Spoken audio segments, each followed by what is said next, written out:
Falou, galera, chegando na área, chegando na rede, com o programa na rede, todos os sábados, 18 horas, aqui, falando um pouquinho de futebol e um monte de Corinthians, né? Hoje aqui com grandes convidados aqui da imprensa esportiva brasileira, aqui, meu amigo aqui do lado direito, Marcelo Lima, da radiodifusora Jovem Pan, jornalista, manda um alô aí pra galera aí, Marcelo. Muito obrigado pelo convite, boa noite, boa tarde para muita gente ainda, porque ainda estamos no horário de verão. Mas muito obrigado pelo convite, Kodama, e é um prazer enorme estar aqui participando pela primeira vez de um programa de audiência enorme como você tem. Muito obrigado pelo convite. Opa, obrigado aí, Marcelo, audiência.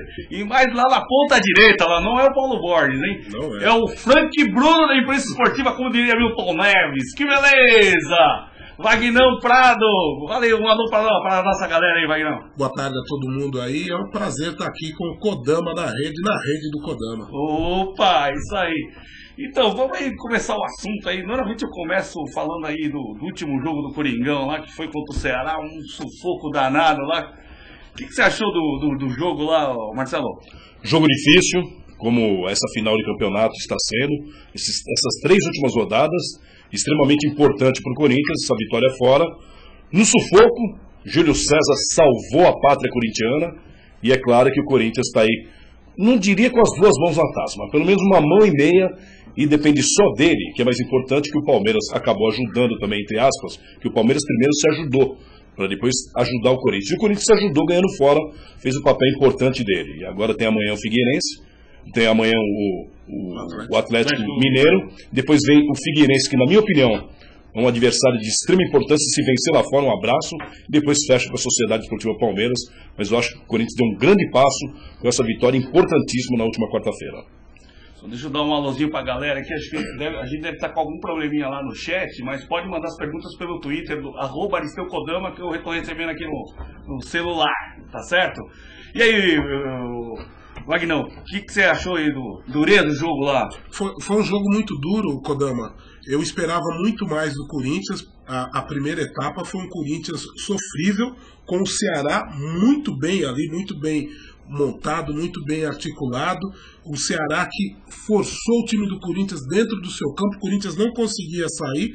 Eu até vendo o jogo usei a seguinte expressão: o Corinthians não viu a cor da bola no primeiro tempo. E não viu mesmo, produziu muito pouco. E um time que quer ser campeão, como o Corinthians está aspirando, está chegando lá, não pode ter essas oscilações. O Corinthians precisa ter uma linearidade, precisa ser um time que entre em campo e mostre sempre que vai para cima, não importa se jogando em casa ou na casa do adversário.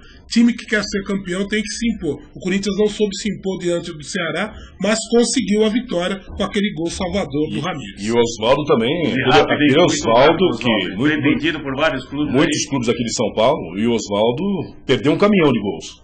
O Júlio César foi o salvador mesmo, como o Wagner disse. O Corinthians inexistiu na primeira etapa e eu acho que ganhou no condicionamento físico na segunda etapa, porque estava muito calor lá em Fortaleza, e o Corinthians acabou vencendo com justiça, que o segundo tempo foi totalmente diferente da primeira etapa. Se o Corinthians resolve tomar os gols na primeira etapa, tomava um caminhão de gols. Eu acho que é uma característica até do próprio, não sei se é por causa do estilo do jogo do Ceará, mas eles caem muito em produção na segunda etapa, o time do Ceará, né? E o Corinthians também cai muito na segunda etapa. Esse foi um jogo atípico, que o Corinthians venceu pelo cansaço físico do Ceará, e o Corinthians decai muito na segunda etapa, e eu acompanhei vários jogos do Corinthians aqui em São Paulo, em especial os clubes de São Paulo, e acompanhei muitos jogos do Corinthians aqui no Pacaembu, e o Corinthians caía demais, assustadoramente, e para minha surpresa acabou ganhando no condicionamento físico. Assim, esse aspecto físico está preocupante em relação ao Corinthians, e eu acho que assim, para o Corinthians ser campeão, os reservas vão ter que resolver como o Catito saiu do banco e resolveu o jogo. Então, se os reservas do Corinthians começarem a resolver o jogo, tipo Catito, Adriano, que ainda não fez nada e que de repente pode entrar no jogo amanhã e fazer o gol Salvador, esses caras que vão resolver o campeonato do Corinthians. Kodama, você está falando de outro item que compõe uma equipe campeã. Sim. Precisa ter banco, né? O treinador precisa olhar ali do lado e enxergar em algum jogador a peça que vai resolver toda aquela coisa que está intrincada dentro de campo. Né? Procurar um cara que articule jogadas, saiba ver onde está o companheiro melhor posicionado. Um time que quer ser campeão precisa ter banco. Eu não sei se o Corinthians tem banco ou se o Corinthians tem sorte com o banco que tem. Mas é engraçado, Wagner, que você entrou num aspecto importante, que amanhã, por exemplo, no jogo diante do Atlético, no Pacaembu, o departamento médico do Corinthians esvaziou. De nada, do nada. Chicão volta, Jorge Henrique volta, Alex volta. Jorge Henrique nem sequer foi relacionado. Não foi relacionado hoje, mas já é uma opção do Tite. Mas é engraçado que chega na reta final do campeonato, quando você necessita, agora você pode olhar para o banco de reservas e você tem à altura o banco de reserva do Corinthians. Então o Corinthians, na hora exata, o departamento médico liberou e está todo mundo. Pode pelo menos o Emerson, que ele vai para o julgamento novamente, né? Aí já é questão jurídica, né? Mas eu digo condição física. Então, quer dizer, o departamento médico do Corinthians está de parabéns, porque soube fazer na hora certa, é o que o Wagner falou. Você olha para o banco de reservas agora, o Tite olha e tem o que mexer. Tanto que o lado de opção dele amanhã é deixar o Jorge Henrique fora do relacionado. O Fábio Maceladinha comentou essa semana que ele acha que a pressão psicológica é o que está pesando muito mais do que o aspecto físico. Vocês acham que realmente... Porque assim, o time produz até razoavelmente bem no primeiro tempo, né? O outro jogo aqui contra o Atlético Paranaense. Jogamos um primeiro tempo muito bom, no segundo tempo o time caiu de produção. Contra o Avaí foi a mesma coisa. Os meias, eles somem, os meias acabam, perdem a movimentação, o Danilo, o Emerson, eles perdem a movimentação e o time cai, some. Olha, eu acho que, no meu entender, o único jogador a quem se poderia atribuir alguma questão psicológica de estar chegando numa reta final de um campeonato importante como o brasileiro, para mim é o William. Um jogador que veio da base, né, assumiu uma posição no ataque do Corinthians, substituindo um jogador, no meu entender, importante, que era o Dentinho. Caiu um pouco de rendimento nos seus últimos dias no Corinthians, mas o William é esse jovem que está chegando, despontando num grande time, né, um time de massa que pode chegar ao campeonato. Ao William, sim. Agora, se a gente colocar no papel, todos os outros já carregam uma certa experiência. Talvez não o Paulinho, né? Mas não a experiência de Corinthians, né? Tipo a coisa. O Paulinho não tem um título significativo, nem o Ralf, nem o Castan, né? Nem o Paulo André. Mas são jogadores que já têm uma certa vivência, e eu não acredito que esses jogadores tremam ou vão deixar a desejar numa reta como essa, né? Não acredito nisso não, na questão psicológica. Acho que esses jogadores já têm uma rodagem, não deixaria o título escapar por uma pressão interna, alguma coisa assim. Até mesmo porque viveram pressão num time como o Barueri, no caso do Ralf, que ali não é fácil você trabalhar com uma comissão técnica que você tem um pessoal de fora, que é da municipalidade, tomando conta de um clube, que é o caso do prefeito, o prefeito atual, sim, o Furlan. Você tem no Bragantino a pressão exercida pelos Gedi, que também não é fácil. Então, quer dizer, você pega jogadores, e eu concordo com o Wagner, quando ele, na minha opinião, se o Corinthians levantar esse título, ele vai levantar com toda a justiça, e se deve a um jogador de subimportância, o William é um jogador hoje que ele... É claro que o Ralf, o Paulinho, o Emerson também cresceu muito, mas o William, quando ele abraçou aquela titularidade, que ele era banco, ele abraçou a titularidade, o Tite lhe deu confiança, e o que é melhor, caiu no braço da torcida do Corinthians, que cobra com uma intensidade, com uma veemência muito grande, e cobra com uma intensidade como nenhuma outra torcida cobra. Então ele soube suportar aquela pressão da saída de um ídolo, que era o Dentinho, chamou para você essa responsabilidade, e na minha opinião... O jogador que quer marcar a passagem dele por um clube, que tem altos sonhos no futebol, ele tem que chegar nesse momento e dizer para o que ele está ali, né? O William, como o Marcelo falou, abraçou isso, né? Está mostrando, está tendo personalidade.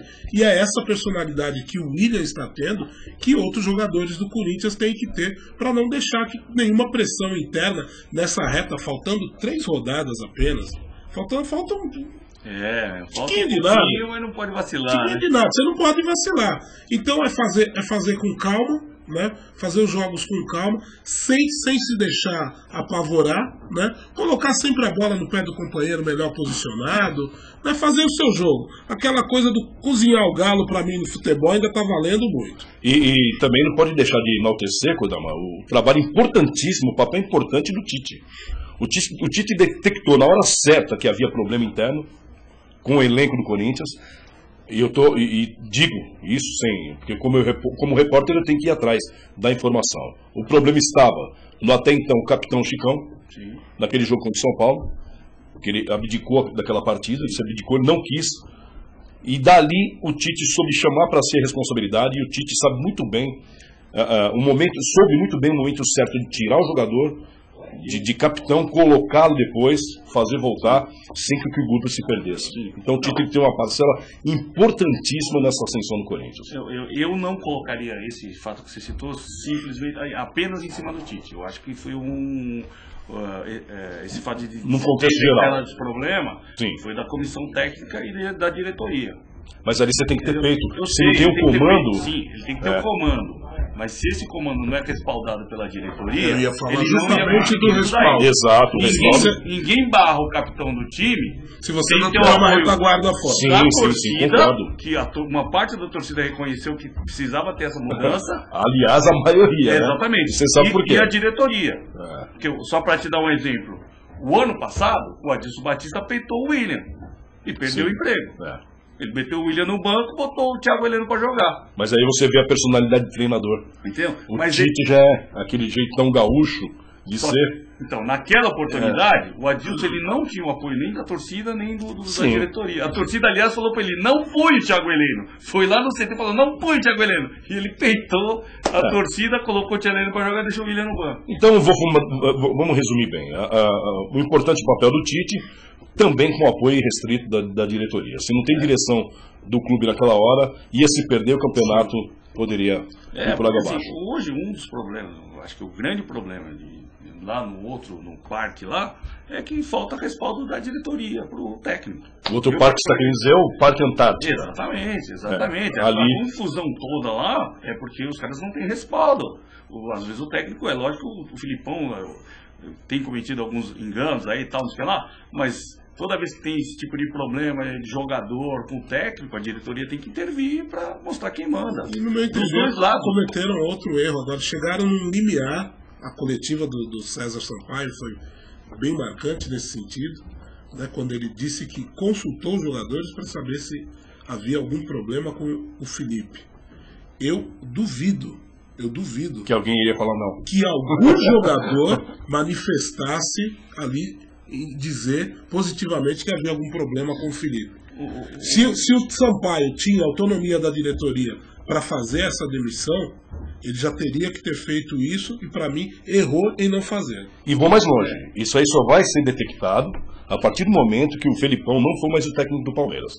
Aí você vai ver uma cachoeira de críticas, você vai ouvir um monte de história de que houve dedo do Felipão ali, que não houve aqui, coisa e tal, aí não adianta mais. Aquelas histórias que a gente... A melhor situação que eu acho que deveria ter em relação a problema que já houve no passado e que teve uma solução bastante razoável, na minha opinião, foi quando o Luxemburgo teve problema com o Edilson no Corinthians. Sim. E ele afastou o Edilson do elenco, né? Falou que o Edilson não ia jogar com ele. O Mário Sérgio, que era o diretor na época, né, do Excel, lá do fundo Excel, simplesmente chegou para o Luxemburgo e falou, o negócio é o seguinte, eu contratei o cara é bom, você escala se quiser, problema é seu, você justifica para a torcida depois. O cara é jogador do clube, a sua função é técnica, você escala se quiser. Se o time perder, o problema é seu. Mas no próprio Palmeiras aconteceu o Luxemburgo Keyson. Aí quem perdeu o braço e ferro? Um cara que é 5 vezes campeão, que foi o Luxemburgo. E o Keyson, quem é o Keyson? Mas o Palmeiras é um capítulo à parte, são dois parques agitados, tanto o Parque São Jorge quanto o Parque Antártica, uma raça italiana, outra raça espanhola, e quando se entra em crise... O Corinthians agitado, mas na expectativa de um título. Sim, o Palmeiras agitado, sem ter qualquer perspectiva de futuro, porque eu detecto nisso o maior problema do Palmeiras. Você não ouve falar de um planejamento para 2012, qual é a intenção da diretoria, vai contratar, não vai contratar, vai tirar técnico, não vai tirar técnico, o Sampaio vai fazer o quê, o Galeano vai fazer o quê.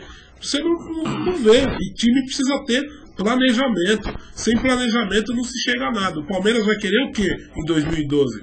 Continuar desse jeito que tá? E o pior é isso, Braga? Não dá. Wagner, eu fiquei chateado hoje pela manhã, estava no Twitter, estava acompanhando a rapaziada que me acompanha também, e vendo na Rede TV, na Rede Vida, o jogo entre Palmeiras e Santos, no Murico Mursa, lá no estádio da Portuguesinha de Santos, e o Palmeiras acabou batendo o Santos de virada no Sub-17.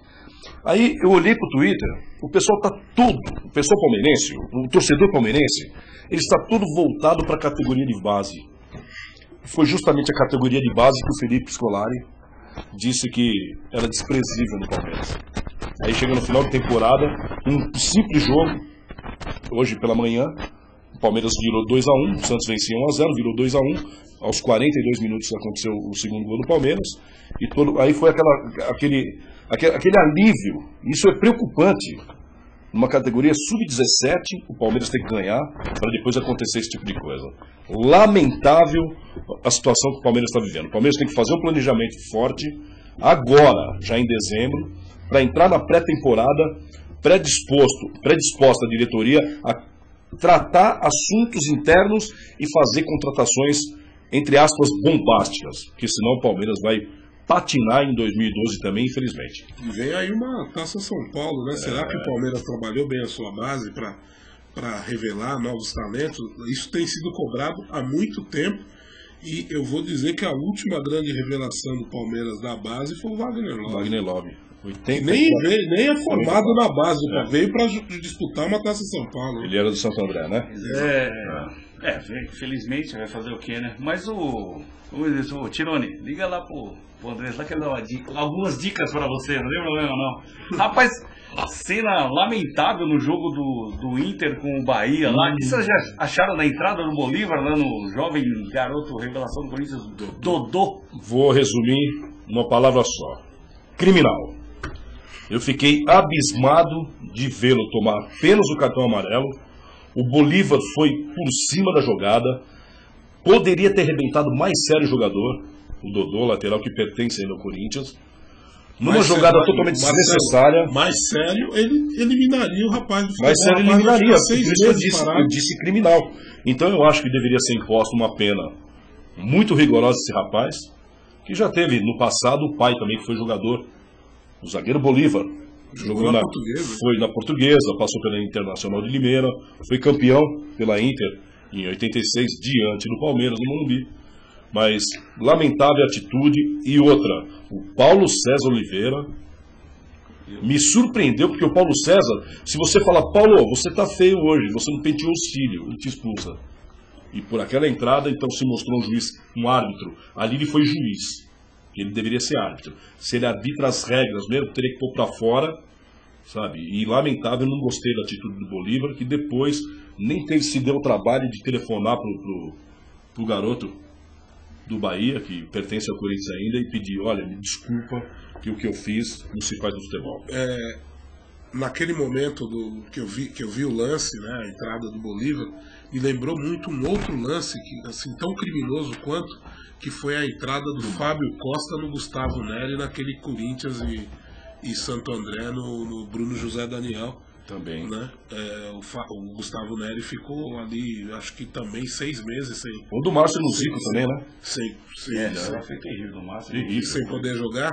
Agora, me espantou mais ainda a disfarçatez, a cara de pau do Bolívar, né, em dizer que a culpa não havia sido dele. O problema foi que o rapaz foi afoito no lance.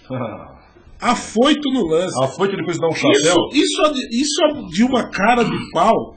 A gente vê o lance, o Bolívar vai por cima da jogada, logo abaixo do joelho do rapaz. É uma coisa absurda o que aconteceu. E ele dizer que ele não é um jogador mal intencionado e que o rapaz é um colega de profissão. E o Dodô deu sorte que estava de lado, hein? A gente está cansado de ver casos de outros colegas de profissão que inutilizaram, quebraram a perna, né? Ele dizer que a entrada dele não foi intencional. Foi intencional, sim. E o Paulo César Oliveira, que, no meu entender, é um dos melhores árbitros que nós temos aqui em terreno nacional, errou feio. Era expulsão na hora, expulsão e pênalti. E essa, com mais ou menos, o Bolívar, em relação à tabela, o que vocês acham? A tabela aí está mais favorável para o Corinthians, para o Vasco? Deixa para o Wagner responder essa primeiro. Olha, nesses últimos 3 jogos, né, em que existe esse componente mental, eu não acho que exista um favorecimento não de tabela. Eu tenho aqui um jornal com as próximas rodadas. O Corinthians vai pegar o Atlético Mineiro amanhã. O Corinthians pega o Atlético. Figueirense e Palmeiras. Atlético, Figueirense e Palmeiras. Isso, O Vasco, Avaí, Fluminense e Flamengo. Acho que é pedreira para os dois lados. E hoje, daqui a pouquinho, tem Figueirense e Fluminense. Pedreira para os dois lados. Não vejo que está pendendo para algum eu time. particularmente acho que está equilibrado. Teoricamente, os jogos mais fáceis seriam o de hoje, né? Do Vasco com o Avaí, que é em casa, né? E do Corinthians com o Atlético Mineiro. E os outros dois do Vasco, são 2 clássicos. E do Corinthians é um clássico, só que o outro é o Figueirense, que é um time que está jogando muito bem. Uhum. Ele está tecnicamente, tanto que empatou com o Flamengo e perdeu um pênalti, né? Então, quer dizer, não é um clássico, mas é um jogo muito difícil, porque é fora de casa, onde normalmente o Figueirense joga bem.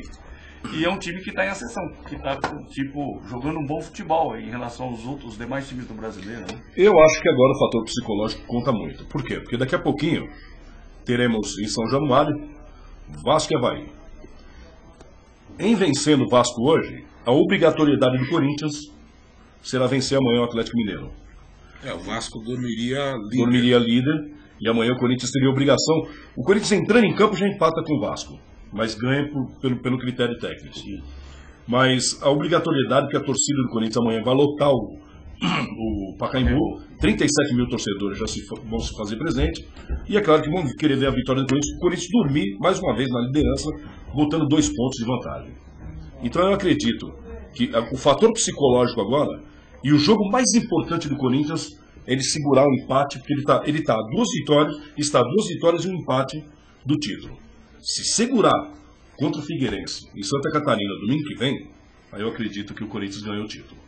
Esse é um jogo chato. Que, além de importante, é dificílimo pela bola que o Figueirense está jogando. É verdade. Que só não venceu o Flamengo porque perdeu o pênalti e porque Deus não quis. Porque, olha, apesar que o goleiro também começou, Adilson, o nome do goleiro, fez uma defesa fantástica, cara a cara com o David Gaguinho, logo no começo do jogo, mas você vê compactado setor defesa, meio campo e ataque do Figueirense. E se o Corinthians segurar esse resultado lá no Orlando Scarpelli, domingo que vem, eu acredito que o Corinthians é campeão. Segurar, mas você acha que é assim, eu particularmente lá, que o Corinthians tem que ganhar lá. Não digo segurar, eu digo assim, segurar, se trouxer um ponto. Que o Corinthians depende só de si. E o Corinthians vencendo 2 jogos. Aí vai ter que jogar para ganhar no Palmeiras. Mas aí tem que ganhar. Joga em casa. Acho que eu entendo que o Corinthians tem que ir para Santa Catarina para voltar de lá com os 3 pontos, tem que se impor como time que quer. Você concorda comigo então, Wagner? O problema é que o Figueirense está um time redondo, né? Um excelente trabalho do Jorginho, um excelente trabalho do Jorginho, que conseguiu pegar uma força mediana, dá uma cara, dá um padrão para aquele time, e o time se tornou perigoso, até porque tem peças ali no meio campo que são muito boas e no ataque. Mas o Corinthians tem que se impor, quer ser campeão, então ir para Santa Catarina, ir para Florianópolis, entrar no Orlando Scarpelli, impondo o seu jogo. É claro que no futebol, na política, no amor e religião não existe o ser. Não, acho que não. Claro. Mas, por exemplo, caiu esse resultado da última quarta-feira para o Corinthians do céu. Com certeza. Graças ao Júlio César, que praticou excelentes defesas. Então agora o Corinthians pode se dar esse luxo. Por isso que eu digo, por exemplo, ele indo para lá, o Wagner tem total razão. Quando um time grande se impõe com um time médio ou pequeno de pequeno para médio, como é o caso do Figueirense, que livre de qualquer crítica, o Jorginho. É uma força mediana. Então tem que se impor mesmo. Não, é uma força mediana, mas se for assim, em termos de comparação, eu acredito, né? Mas acho fator que o Figueirense campo hoje joga um futebol melhor que no Palmeiras. Assim. Então você concorda comigo que o Corinthians tem a obrigação de ganhar do Palmeiras. Mas aí eu tô achando que você está sendo injusto com o Figueirense. Só que assim, não é que eu tô sendo injusto, só que assim, a questão é, o Corinthians lá em Florianópolis, com o Figueirense vai sair pro jogo, que também quer ganhar. Enquanto que na última rodada contra o Palmeiras não tem mais obrigações de nada. O Palmeiras vai jogar para não perder. Mas, Kodama, você conhece ganhar futebol? de time de Filipão que joga para não perder é complicado. Não, mas futebol, o Wagner já tem um certo tempo também, a gente está na área há muitos anos, então a gente sabe que Corinthians e Palmeiras são antagônicos. O Corinthians, quando está muito bem, o Palmeiras está uma draga, aí dá Palmeiras. O Palmeiras, quando está uma draga, o Corinthians está muito bem, e vice-versa. Então, não, mas o primeiro turno, aquele jogo lá em Presidente Prudente, que eu fiz, inclusive, essa partida, fui a Presidente Prudente, o Corinthians jogou um excelente primeiro tempo. Aí morreu no condicionamento físico. Aí o Palmeiras, no fator psicológico, ganhou aquele jogo. Que já começa com as cores de camisa. Que eu havia perguntado, poxa, por que o Palmeiras vai entrar? O Palmeiras, o segundo uniforme é o branco. E o Corinthians teve que entrar todo de negro. Calor sufocante. Aí disseram pra mim, isso aí não é fator nenhum. Deu o quê? Virada do Palmeiras, o Emerson abriu o placar. Depois o Fernandão acabou fazendo o segundo gol. O primeiro foi do Luan e o Fernandão fez o segundo gol. E o Corinthians pereceu. Caiu no condicionamento físico. Agora, a obrigatoriedade, nesse segundo turno, última rodada, de levantar a mão, colocar a mão na taça e a faixa de campeão, é do Corinthians. Por isso que eu digo para você. Hoje eu comparo o Figueirense, muito mais time que o Corinthians, que o Palmeiras, mas o Palmeiras é clássico. E clássico, amigo. Não, agora tem imprevisível. Claro que o clássico é imprevisível, mas o que eu acho que assim, se o Palmeiras estiver entrando em campo, você não podemos perder, porque se nós perdermos, vamos notar para eles. Nós vamos jogar para não perder. É diferente você jogar para não perder do que você jogar para ganhar. Então você concorda comigo que o Palmeiras não fez mais que obrigação, ele tinha que inclusive ganhar do Vasco? Ganhar do Vasco? E ajudou, entre aspas, o Corinthians? Não, ajudou entre aspas, com certeza. Ali são duas forças grandes do futebol. Sim. Vasco e Palmeiras. Sim. Aí o Palmeiras, precisando do resultado, não estava nem um pouco preocupado com o resultado do Corinthians. Não, com certeza. O Palmeiras, eu acredito que o time tem que entrar em campo pensando no seu próprio resultado, né? No que ele tem que fazer. Ficar preocupado lá com o galinheiro do outro não vai acabar fazendo o seu. Para resumir o que você perguntou, então, eu acho o seguinte: entre o fator psicológico, o condicionamento físico e a técnica imposta. E o Corinthians de 30 e... Nós estamos entrando amanhã, hoje, na 36ª rodada. 36ª. O Corinthians liderou 22. Então tem obrigação de ganhar o título. Sim, mas obrigação. A pergunta foi no sentido que a tabela é igual para os dois. Não é igual, não. O nível de dificuldade. Não acho. O Corinthians é mais fácil. Entre Corinthians e Vasco? É. Você acha que... Acho que o Vasco vai enfrentar o Flamengo, o Fluminense e pega só hoje o Avaí. O Avaí praticamente não vai. O Avaí está na segunda série, na segunda divisão ano que vem. Mas por isso você acha que o jogo é menos dificultoso para o Vasco? Eu acho que o Vasco vai encarar uma pedreira, mesmo o Avaí estando não, mas eu digo assim, lá embaixo na tabela. Eu digo em relação à tabela no futuro. Que aí pega Fluminense e Flamengo. E lá, Flamengo e Vasco, todo mundo pensa que é Fla-Flu. Se a gente for pensar em termos de é que nem Corinthians e Palmeiras históricos, de clássico, peso de um clássico, né, a coisa estaria mais pesada para o Vasco que para o Corinthians. E o flamenguista não quer nem pensar em empatar com o Vascaíno. Então, quer dizer, se o Corinthians tivesse o São Paulo, Atlético, exatamente. São Paulo e Palmeiras, né? Aí seriam sim, forças iguais. Mas em termos de históricos e tal, por enfrentar dois adversários históricos dentro do estado do Rio de Janeiro e tal, então talvez, vamos dizer, a tabela tem peso 2 para peso o Vasco e peso 1. E olha a curiosidade, Wagner, eu estive conversando com um flamenguista e ele disse o seguinte para mim, Kodama: Marcelo, 2009 foi o Flamengo, 2010 o Fluminense. Você acha que o flamenguista vai querer ver em 2011 um Vasco campeão? E é o maior rival deles. Não, eu entendo. Aí que me veio na cabeça. Mas a dificuldade em relação à rivalidade é superior à questão de... por exemplo, vamos comparar o Figueirense com os três aí. Com o Flamengo, Fluminense e Palmeiras. Melhor que os três, Figueirense. Momento vivido.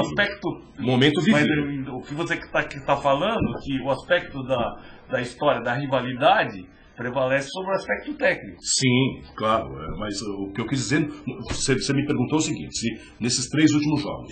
Qual é a dificuldade maior? É do Corinthians ou do Vasco? Eu acho que o Vasco tem dificuldade maior. Então é no aspecto de rivalidade. De rivalidade. Futebol por futebol? Não. Eu entendo assim, pelo fato de encarar dois clássicos regionais, até psicologicamente, torcidas que se rivalizam muito e tal. A tabela, vou ser repetitivo aqui, então a tabela tem peso 2 para o Vasco e peso 1 para o Corinthians, porque o Corinthians só, não vou nem... Tira esse só, não é só. Encara o Palmeiras no último jogo. E já ouvi de torcedores corintianos que gostariam que o Corinthians chegasse lá precisando dos pontos contra o Palmeiras. Também já escutei isso aí. Precisando dos pontos contra o Palmeiras, porque assim ficaria mais gostoso em caso de vitória e o Corinthians jogaria melhor. Só que em 74, por exemplo, estava na mesma situação. Eu acho que é quase, Kodama, para mim é quase o Araquiri. Não, é verdade. Outra polêmica aí da semana, aí, nosso diretor de marketing lá do Corinthians, falando que gostaria de receber as faixas do Palmeiras no último jogo. O Filipão respondeu que para ele não teria problema, e eu acho que se já o Corinthians for campeão antes do jogo do Palmeiras, ele não veria problema algum, que a rivalidade é uma coisa e o fato de estar entregando a faixa não teria problema algum, e que a torcida teria que relevar esse aspecto. O que vocês acham nesse aspecto?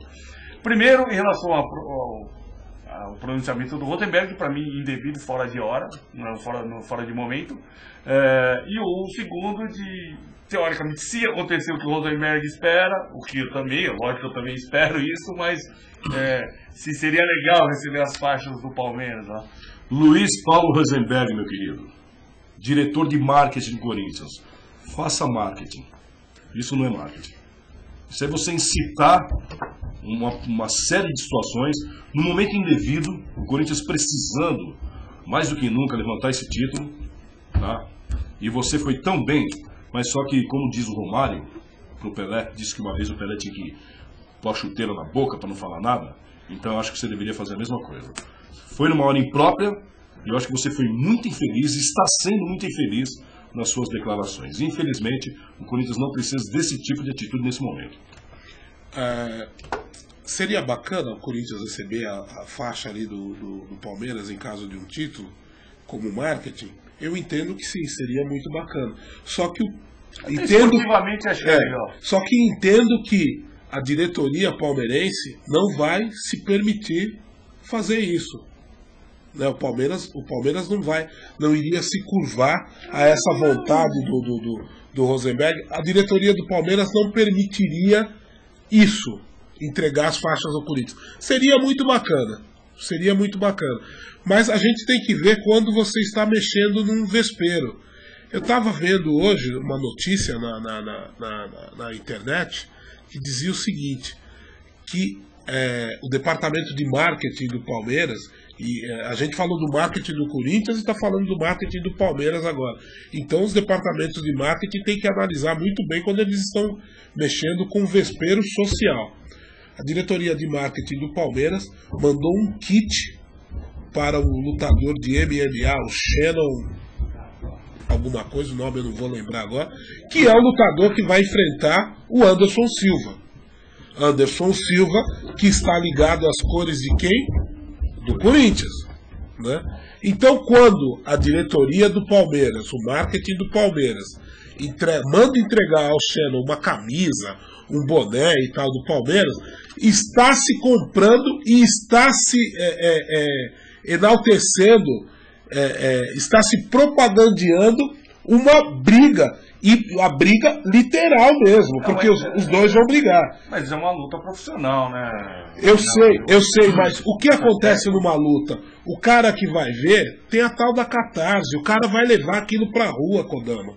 Isso é muito perigoso. Eu não vejo dessa forma. Isso é muito perigoso. É uma forma do Palmeiras procurar uma mídia, de uma certa forma gratuita, né? Aconteceu lá. Para nossa sorte, para a infelicidade do coitado do japonês, apanhou lá, ele pegou a camisa do Flamengo. E agora naquele momento o Corinthians rivalizava na ponta da tabela com o Flamengo. E agora dizem que o Anderson Silva vai lutar no Morumbi. Não creio que ele vai lutar. Não, saiu hoje. Saiu. Está na UOL. O Anderson Silva. Espetáculo seria sensacional. Mas ambas as diretorias vivem num pé de guerra. Sim. O Juvenal Juvencio e o André Sanches. Apesar que o Andrés deixa agora a presidência do Corinthians dia 15 de dezembro, vai viajar lá para Aruba, ou que não quer mais ver o Corinthians pela frente, vai descansar. Precisa mesmo, viu, presidente? Já fez demais.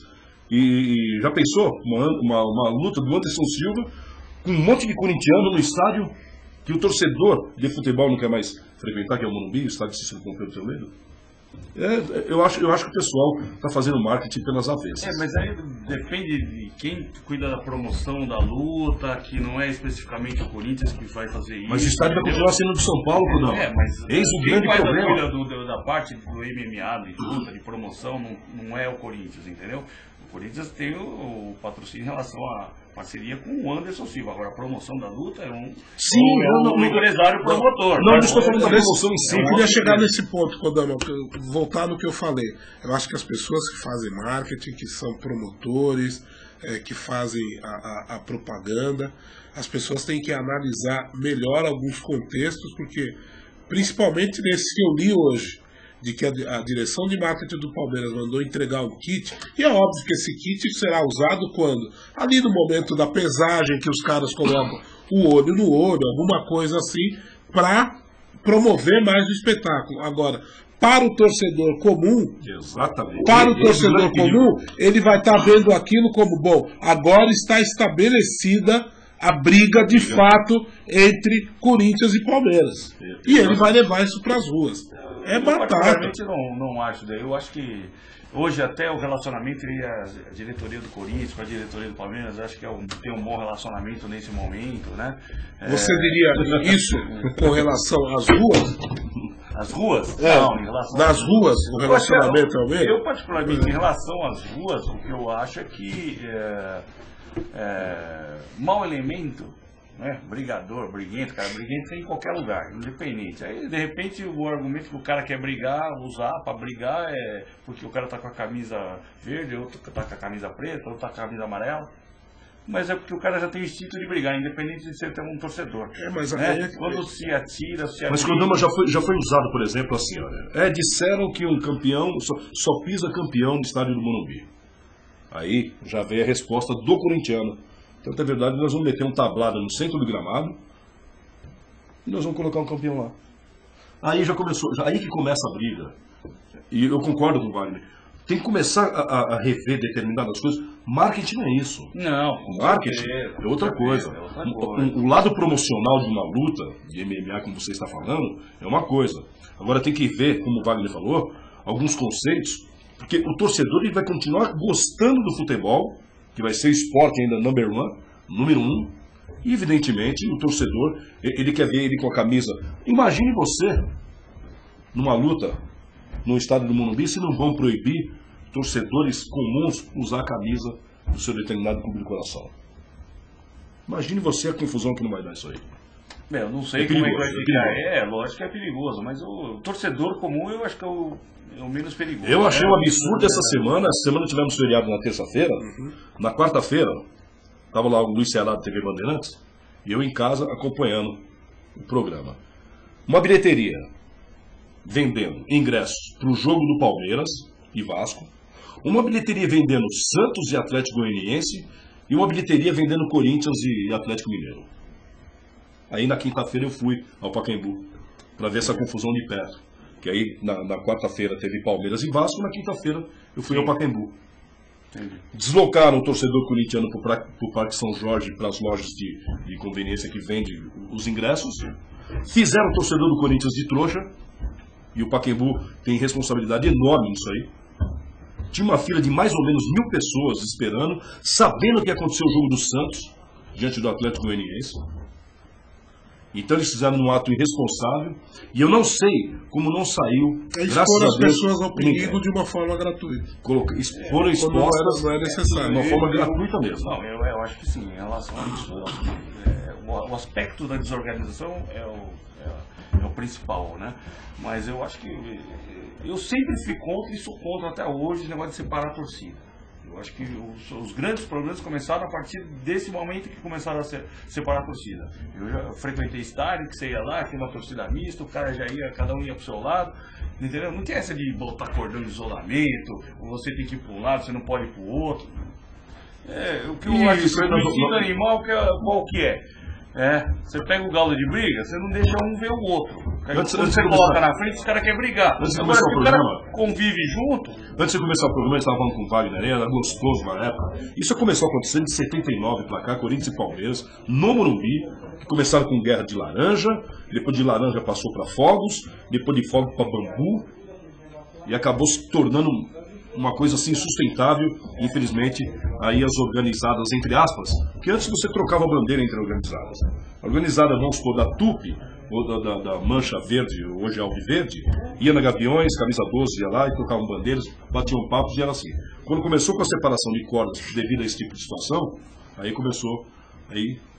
Nós vamos chegar a um ponto ainda, e podem anotar isso aí, nós vamos chegar a um determinado ponto que um clássico, o mandante só vai ter o seu torcedor e o visitante não vai ter ninguém representando. Nós vamos chegar a esse ponto. vai chegar em função da própria venda dos ingressos, entendeu? Hoje, em função disso, eu vendo o meu ingresso, infelizmente vou vender por minha torcida e pronto. E aí vai ser essa situação. É uma coisa que eu queria discutir depois, se der tempo aqui na pauta, que eu sei ok. que não vai estar. Isso aí. A gente pode marcar um outro programa. Não, porque agora virou lei, o torcedor, quer dizer, o torcedor comum não é mais torcedor comum. Ele tem direito a um ingresso, e eu vi, porque eu vi no Parque São Jorge, um cambista, viu, Marco Polo Del Nero, um cambista com 89 ingressos.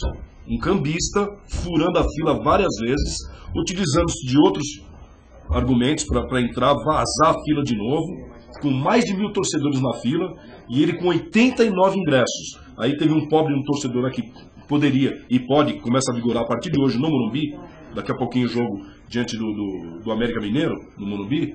Então agora você vai ter que ser cadastrado o torcedor comum.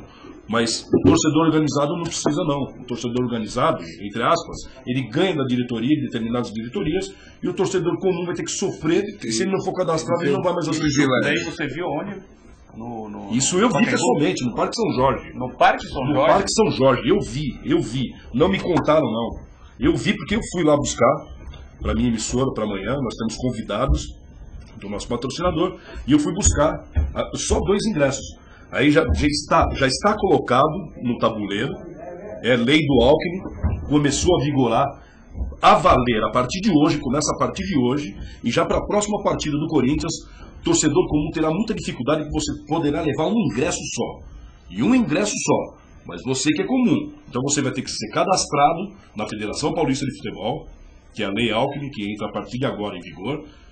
Você vai ter que ser cadastrado. Hoje vai ter sérios problemas na fila, se já não estiver tendo lá no estádio Cícero Pompeu de Toledo, porque se o torcedor não estiver documentado, ele não vai poder fazer o cadastro. E não fazendo o cadastro, ele não vai adquirir o bilhete. E não adquirindo o bilhete, ele não vai poder ir pelo estádio. Mas esse aspecto que você falou assim, eu acho muito difícil, principalmente jogos do Corinthians, que sobram muito poucos ingressos. Mas eu vi, porque o cara me mostrou. E basicamente todos são vendidos pelo sistema do fiel torcedor. Houve uma ampla divulgação disso?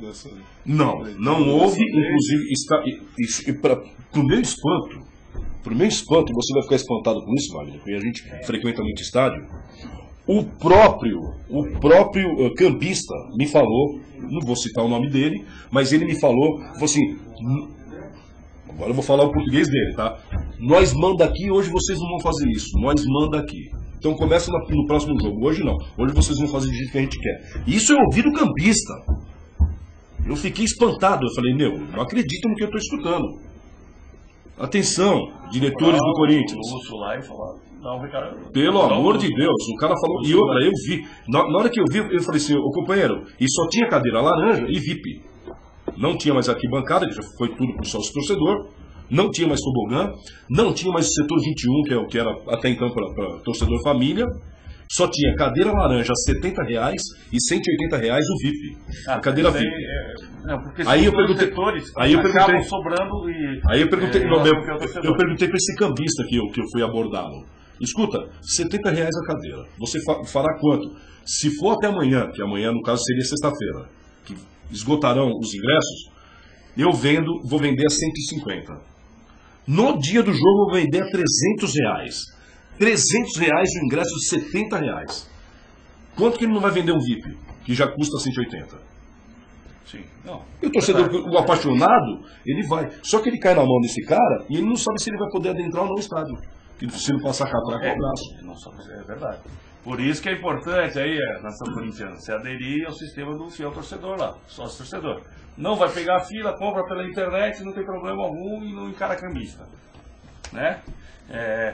Esse setor que você está falando, o laranja e o VIP, são os dois setores que ainda tem menos fiéis torcedores do que a quantidade de ingressos. O arquibancada tobogã acaba primeiro acabado pelo sistema, ele não sobra ingresso no sistema.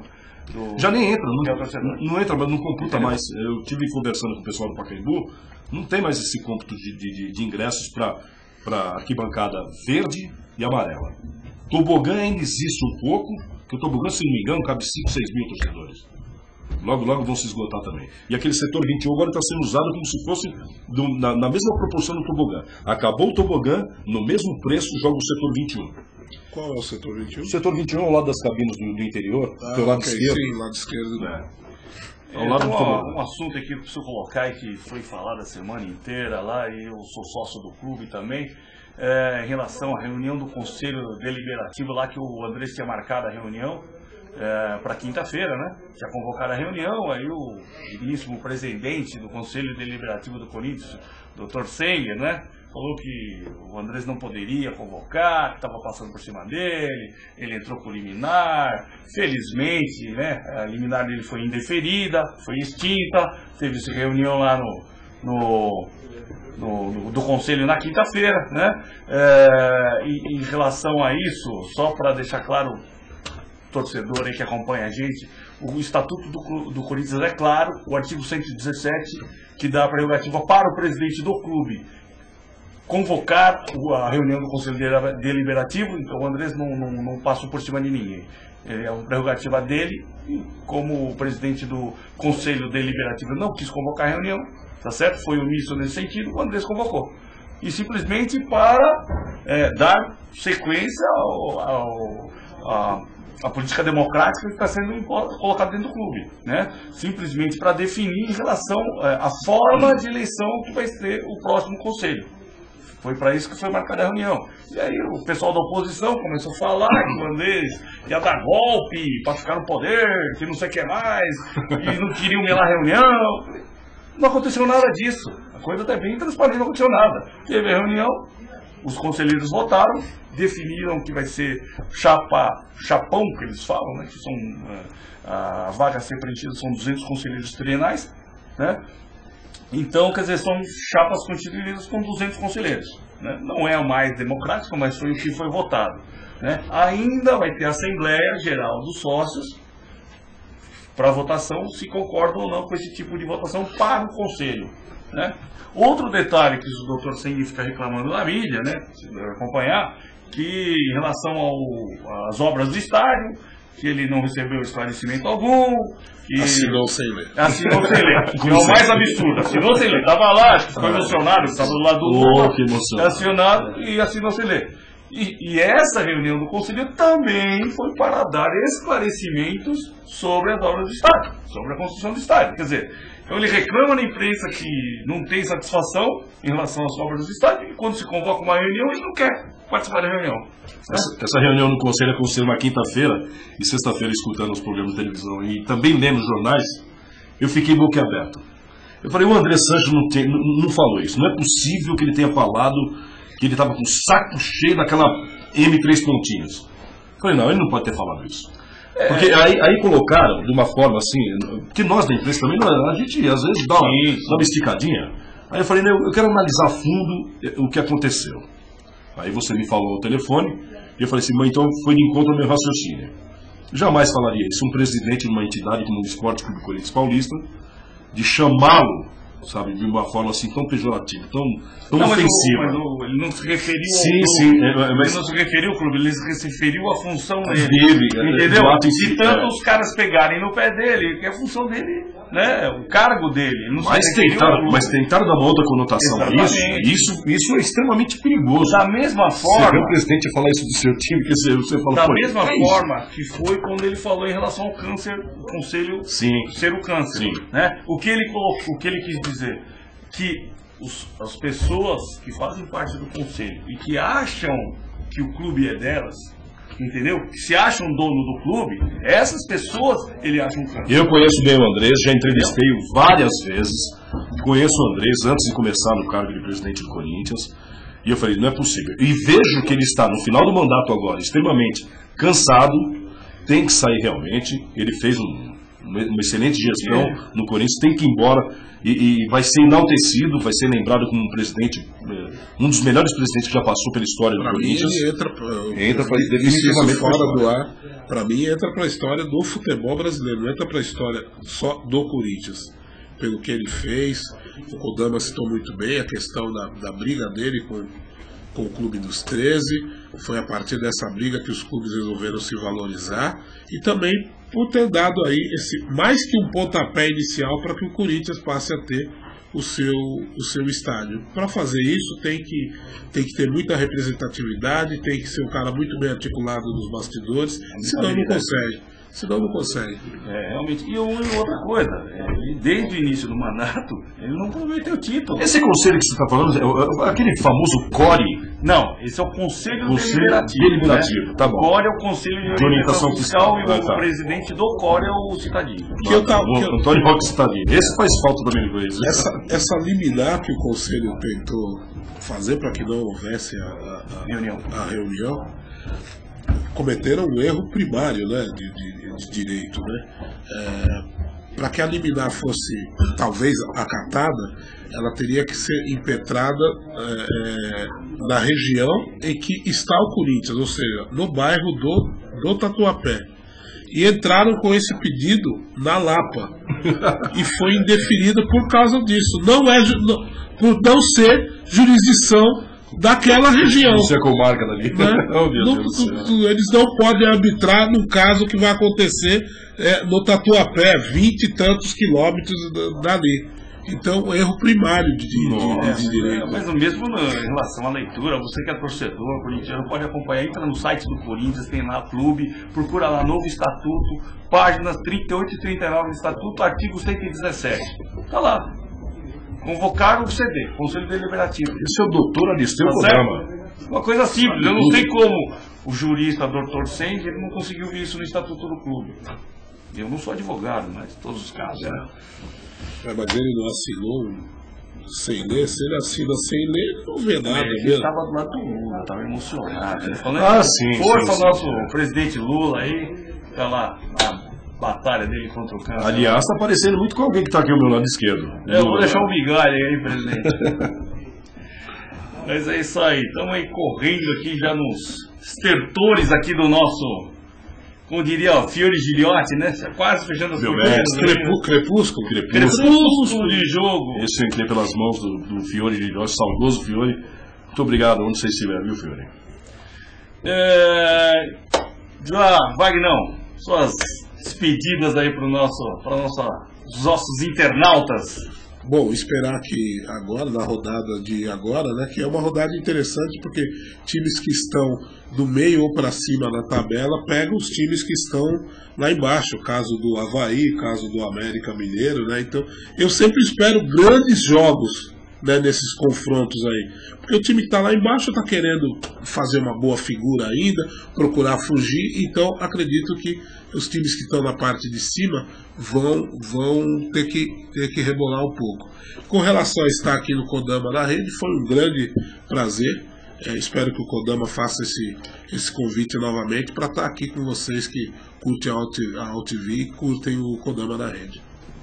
O contato para você lá está lançando um site. Exatamente, espero colocar agora no mês de dezembro no ar o site supertecnicos.com.br, www.supertecnicos.com.br, que é um site que vai dar espaço para treinadores de futebol nesse início dele, né? Vamos calcar em cima dos treinadores de futebol, contando algumas histórias, contando alguns causos, entrevistando os grandes treinadores e treinadores desconhecidos também, e depois aí o site indo bem, vamos até fazer entrevistas com treinadores do exterior. Então esperem agora para dezembro, supertecnicos.com.br. Marcelão, abraço pra galera aí. Muito obrigado, Kodama. excelente programa. Muito obrigado ao TV também. É um prazer enorme estar ao lado de uma fera aqui. Isso aqui é uma fera. Wagnão Prado é um cara muito querido no meio da mídia esportiva. Graças a Deus eu tenho a felicidade de tê-lo como amigo. E agradecer mais uma vez a você pelo convite e, como o Wagner disse, poder voltar aqui para a gente discutir um pouco mais.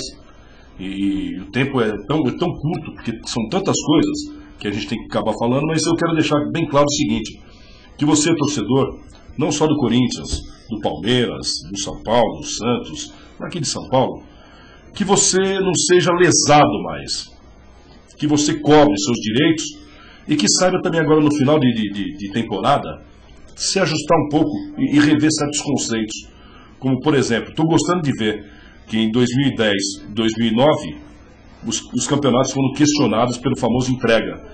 E me parece que esse ano o Santos acabou fazendo seu papel diante do Vasco. Eu fiz o jogo lá na Vila.